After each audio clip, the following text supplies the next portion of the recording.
trade or business or something between Japan and UAE, they will help. So for sure, if your plan is to have this business with Japan, they will use it, you know. So I'm going to use some of the ingredients. They brought 25 suppliers this year to the Ingulful, no, to the Japan pavilion, and I'm going to use some of the ingredients that they. Okay, I'm excited. We are starting. We are starting.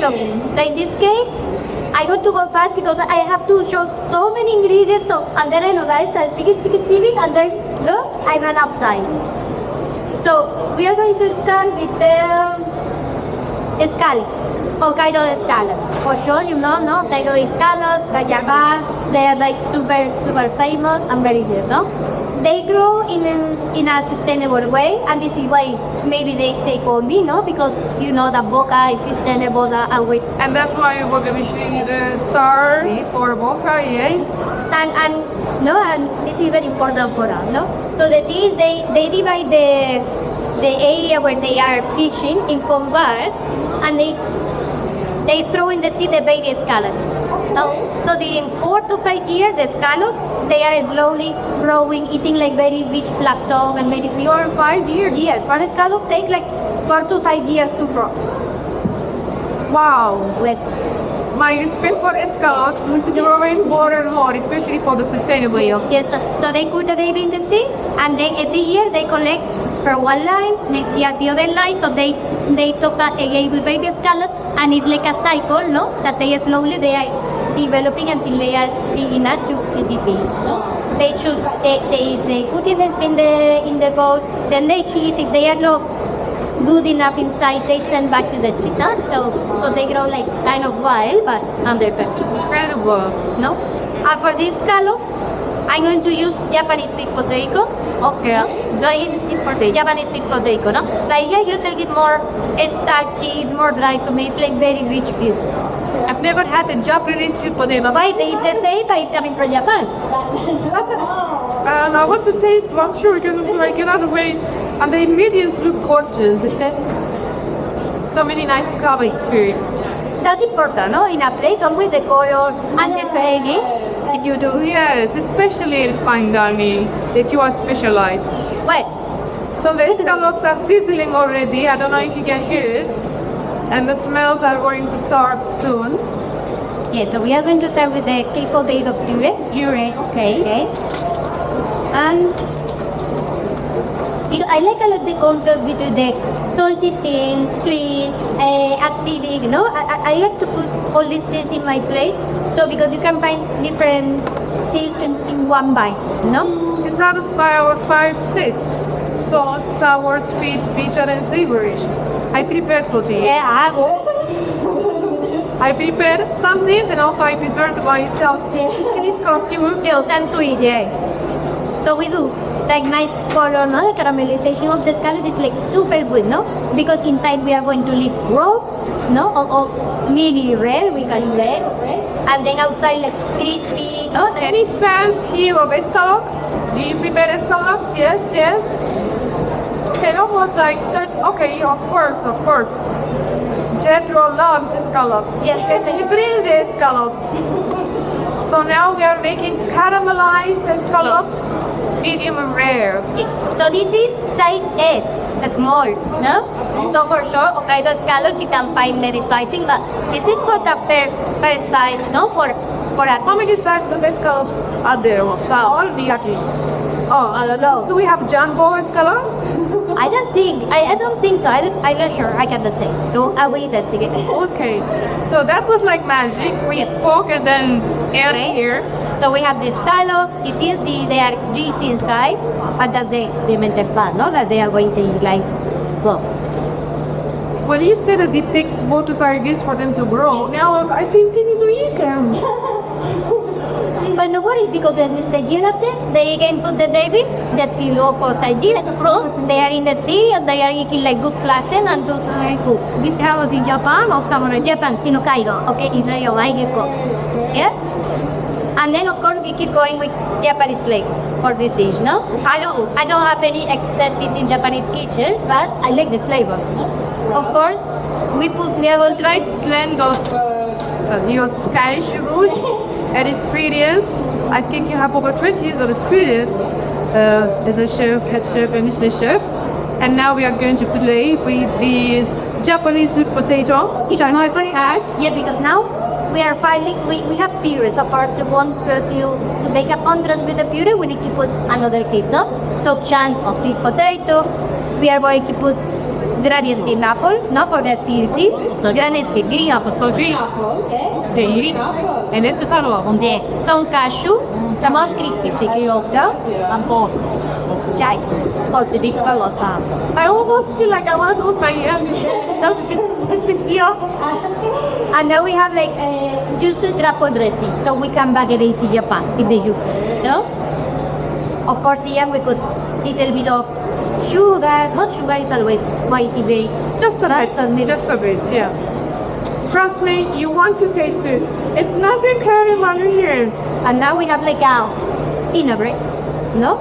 Like a? Vinaigrette, like a dressing, no? That we are going to put crispy, acidic, little bit sweet. Yeah, all the taste buds are gonna be satisfied.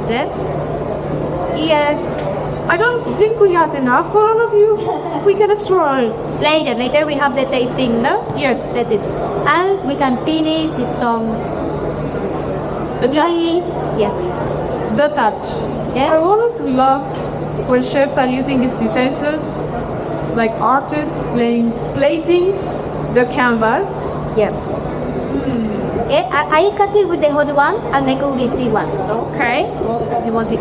So this is the Hokkaido scallop, okay, with Japanese sweet potato and yuzu lasso dressing. Gorgeous. Okay. Very quick. I cannot try it because we have to take photos, but I can't wait to try it. But we did it. And next, Okay, and now we are going to go with hamachi. Hamachi, okay? Hamachi is catch also in the cold of Japan, okay? And they are from a quick creature. So they are not blind, no? But the thing is that the part where they grow is like has a lot of in and outs in the land, no? So it's a very strong tide, no? The water is very strong, so this hamachi is fighting all the time against the water and it's like very free, you know? That you will see that the flesh, no, is very free because hamachi the pita has a lot of fat. So as soon as you use some temperature, it starts to be like fatty, no, but because the flesh is stirs, it's going to be like perfect. Okay. So this one, as we said, for the texture is because they are all the time in the wild sea, no, and then they feed them with grapeseed oil. Yes, in some of the food, no, they put, and this gives also a special flavor to the meat, no. So it's what we say. They are like wild, but they are under control, no. They are growing. Of course. I hope all of you are getting inspired on how you can plate any ingredient from Chef Patricia, because I mean every day is a learning day, and today is definitely very inspiring. Yeah. Wow. Okay, so the way I cut the hamachi, we can call like a tiradito. Tiradito. Okay. This is coming from Peru, or from the Peruvian cuisine, no? It's tiradito. Tiradito. It's the way we cut, no? Because the Japanese, they have two special cuts for the fish. How can they cut this tiradito? So we have the usuzukuri that is like super thin that the Japanese does, and they need to be like proper chefs, not to do like transparent fish. And then they have the sashimi that is very thick. So tiradito, we can say that is something in between, no? Not like super thin, but not like as thick as sashimi. Can we learn how to cut tiradito from YouTube? Yeah, for sure. Yeah, of course. I say from where? Yeah, from YouTube. No, it's just a kind of cut, no? The thickness that you give to the fish, no? So this hamachi is killed with the ikijime, okay? It's the way that they use in Japan to kill the animals, well, to kill the fish. So they do like a hole in the head and they put a wire that goes straight to the medulla, head brain. Yeah. Sorry, my English. Yeah. No, to the medulla. So the animal just dies, but with no tension. No pain, no tension, no nerves in the body. Which translates into a healthy. Exactly. meats. And they don't release, when they die, they don't release any lactic acid, nothing that is going to give like bitter flavor to the meat, no? It takes time, but it works, no? And it's also like very respectful because you leave the animal to die in peace, Yeah. no? Speaking of sustainability, that is going all the way. Yeah. You have to do one by one, but it's worthy, no? If you are a Michelin chef, of course you do one by Well, one. you know, the fishmongers, I cannot do. You need like expertise in, in killing the animal. Yeah, but they do. Okay, so we have here the fish. Of course, Spanish, what do we do? Some garlic cheese. Now is where, I am in this Spanish, dish, what to yeah, do? in this dish is where it is coming the Spanish ingredients, no? Spanish flavors. fusion and flavor. Yes. So we can do some garlic chips. It's already looking so beautiful. We speak again about something crispy, something like very buttery, because this fish, no, is like very I've buttery. never tried it. I look forward. Yeah. No, but it's super. What else we can do? So we are also going to use in this dish the crab. The red snow crab is coming also from Hokkaido, okay? Jethro also have the crab. It's coming like super. Many of these ingredients, they are coming for chef like very, very easy, no? The hamachi, of course, you can have your half fillet, or you can have just the loin, skin off, very clean, no? So it's super easy. And the crab is the same. The crab is coming like super clean, no? Ready to use. You just need to defrost and ready to use. So in this case, because in the hamachi I didn't put any seasoning, Yeah, nothing yet. I put some ponzu in the crab. What did Okay? you put some? Ponzu. What is It's that? like soya sauce with yuzu, orange, lemon, so like a seasoned soya sauce. We can say like very That's the easy. only sauce we will taste on the At the fish. moment, no? At the moment. So, we said already that the hamachi is like very buttery, but the crab is more like a spongy, no? Yeah. So the crab is going to soak the ponzu, and then when you bite all together, you will find the ponzu in your mouth, no? I look forward to find out. So we have some crab here. Okay. What a joy to experience you putting the plates together No, because I have one more Japanese ingredient, but I'm going to leave for the end. like a surprise. Yes. What else is Spanish? Gazpacho. Gazpacho, of course. Roasted tomato gazpacho. Gazpacho is cold soup of tomatoes. Of course, I always use here in Dubai, I go Alain tomatoes, no, local tomatoes, and it's another way, no, that we are putting local ingredients in the dish.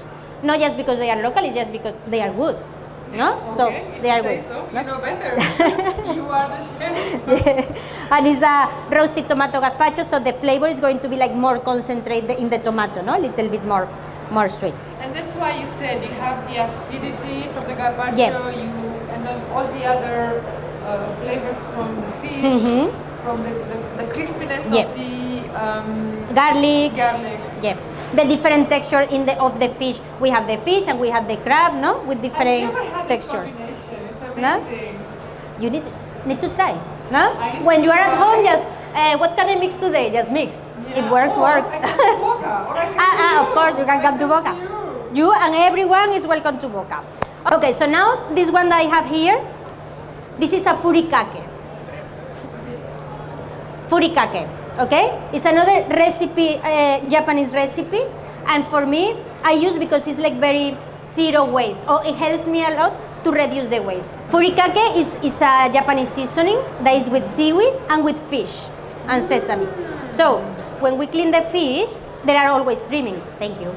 Always we have trimmings. So with the belly of the fish, that is even more fatty, no, and more tasty.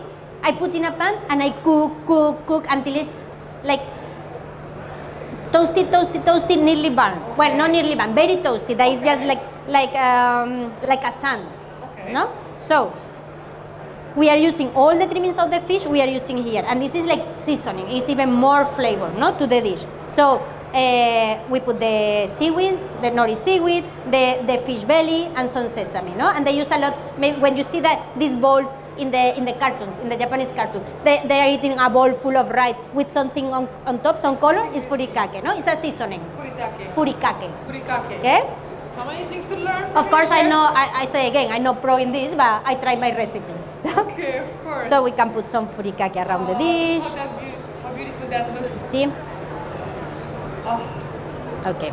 I love the seaweed because it gives us so many minerals. Yeah, it's very healthy. And then here you have the fusion of art, of course, which you created, but also so much health because we have fresh fish, very good protein, sustainable, and then the seaweed. Yeah. Lots of vegetables, no, in the gazpacho. Yeah. Indeed, I don't put any, usually for the restaurant, no, I don't put any bread in the gazpacho because just to remove the gluten, no? So it's another, you always can thicken, it's more expensive, but you can thicken with ingredients, no? You can use apple, you can use carrots to thicken a gazpacho because this is a food for poor people, no? Or from people that used to work in the countryside, no? They took a tomato, they took bread, and they smash, and gazpacho is done, no? But now I reduce the bread, and I put other ingredients, but it's open for everyone to have, no? Amazing. That's very easy. Okay, so now I'm going to put little bit of crispy quinoa in the middle. Because you said you have another. Yes, one more ingredient. Okay, we have One more Jetro ingredients. Okay? So this one I'm going to use crispy quinoa as a crumble for the ice cream not to move, no? Okay. So again, usually you put crumble, you put flour, you put bread, but if you put quinoa, gluten free. Okay. Still we are doing this. Yeah. Okay? So many of us are becoming gluten free now. Yes. Myself included. Yeah. Ah, I see. And then, okay, Now I so see. the other So, Jetro ingredient that I brought is oyster. oyster but frozen. Okay, so I did just to don't arrive and put just an oyster on the plate because we need to squeeze little bit the head and make like little bit more interesting. Yeah. Okay, so these oysters, know that they are coming of course from Japan. They are huge. No, they are frozen oysters. No, and at the beginning you think, frozen oyster can be a little bit like dodgy something, but they are perfect. No, Okay. once you defrost, they are like perfect. You open very easy. No, and the flavor is same. It's fresh. The texture is the same. It's like a normal oyster.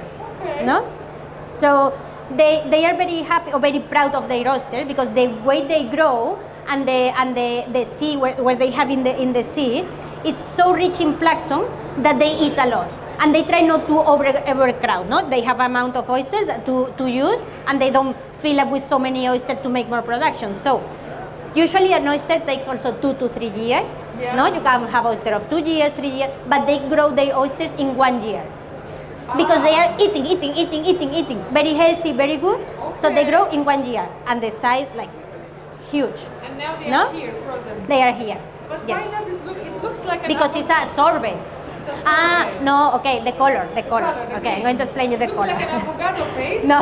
But it's frozen. No, oyster. so it's cucumber and oyster ice cream. Well, sorbet, because it's not dairy. Cucumber And oyster. oyster. So oyster and Sorbet. cucumber, they always match very well. Ah, No? okay. Another thing, okay, to try. Oyster and cucumber, they always match. Yeah, because So, cucumber is very watery. yeah. So because when you blend an oyster, sometimes can be like little bit like metallic flavor. course. So I put some cucumber just to help. Okay. Also, why? Because the oyster, when you blend, they have inside all the organs. Chef, It's I brown. want to taste some. You're speaking and my mouth is watering. It's from Japan. It's from Jetro. It's mixed with cucumber. I want to taste some. Of course, let's finish. And then we have, for the color, I also add little bit of spirulina. That's why. It's so rich No? green. I don't know if you can see it. It's Yep, rich green. It almost looks like an avocado paste. So it's cucumber, frozen oysters from Jetro from Japan, and a bit of spirulina. Spirulina only for the color, but also spirulina has so many benefits. So many, just like No? the seaweed. Yeah. Okay, so let's see how is the ice cream. Because I had to travel this morning from the restaurant. Traveled. I need like all this incredible yes, food that we have here. When I was coming this morning, I saw so many people yesterday evening and today with trolleys, and I could imagine how much food is in the exhibition today. Wow. Okay. The contrast of color is incredible. I told you the color. You need to you also need to think. The contrast of color is incredible. It's so joyful only to look at the plate. Imagine eating it. gazpacho with the Yes. frozen oysters. Wow. Okay, now just same some decoration because everything has to come to your It feels eyes like as another well. layer of decoration. Yeah. I think I want to be a chef. Yeah. If I give you my job. I can give you. we can swap. No, I don't know if I want to swap because I know how disciplined and working you are. So I don't know if I want to swap. It just feels nice to say I want to be a chef because I love seeing you in action. Yep. Voila! Ladies and gentlemen, can we give a big hand for our chef Patricia Roig? Thank you. Boca, exhibiting the amazing ingredients brought to us by Jetro, the sponsor for Top Table. Thank you, Jetro. I do have a few more questions for you, chef. Yeah, of course. You spoke a lot about sustainability, and you've been awarded the Michelin chef while you've been at Boca. I want to ask you, many chefs talk about sustainability, but it often comes with financial and logistical challenges. What is the hardest part about running a truly sustainable restaurant, and how do you overcome that challenge? The difficult part is that even if you believe or not and you want to be sustainable, you need to, as we said, squeeze your head a little bit, no? Squeeze your head. You say, okay, Is that creativity? Like the lemon juice? It's not about creativity. It's like yes or yes. You need to go ahead with the waste reduction or with this kind of thing. So you have the fish, you have the hamachi. That is amazing, no? First, if the business is not yours, if I have 3 minutes, I don't care. What can I do? No, you need to be honest to the business and to your sustainable techniques or practices. No. So what can I do if I know that I have a belly that anyway is amazing? No, the belly of the hamachi. What I do? Okay, so let's try to find another recipe, another thing. Just let's put in a dish in some way. So maybe the waste reduction might be the most difficult part of all this sustainable, no? Because you always can close the tap, you always can lights off put the lights off. So you're saying it starts with the intention of being economic, Yep. and then followed by the creativity of what could I create to Yeah. use everything. Yeah, there are things that are very, very, easy. Kind of easy, like recycling, something like this. But then another things that are more difficult, like want to be all the time with this kind of mentality or of this kind of practices and take them ahead and keep going. Next, I would like to know if you had to choose one dish that best represents your culinary philosophy, what would it be and why? And what's the story that represents this favorite dish of yours? Of course, the cold soups, The cold gazpacho, soups, the cold ajo blanco, all the soups. Spanish cold soups. No, I'm from the south of Spain. That is also very hot, and Sevilla, From yes. Sevilla.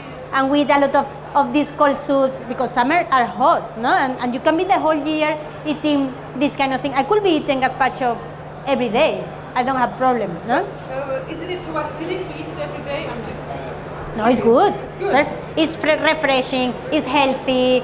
No, it's easy. And what are you adding to the gazpacho that is Patricia Roig? How do you make it your own? You know what I do? I don't put garlic.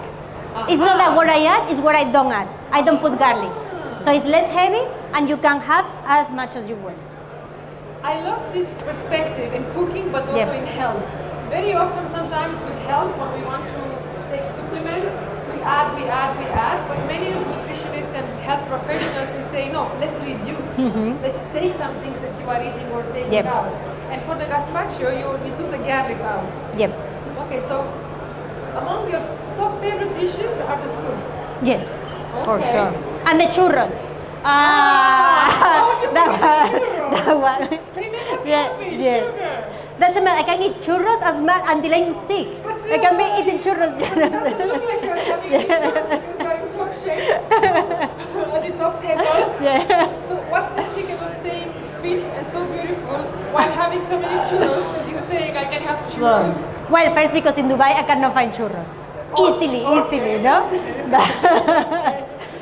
Now it's just going to work happy every day, go to work out as well, going to the gym, nothing, it's just, Okay. no? Ladies and gentlemen, if you want to taste these incredible dishes, Yep. you are invited to the tasting area. If you want to connect and eat the incredible food of our chef Patricia Roig, do go to Boca Dubai. Thank you for being here and see you soon. Thank you. Thank you guys. Thank you. Chef. Thank you.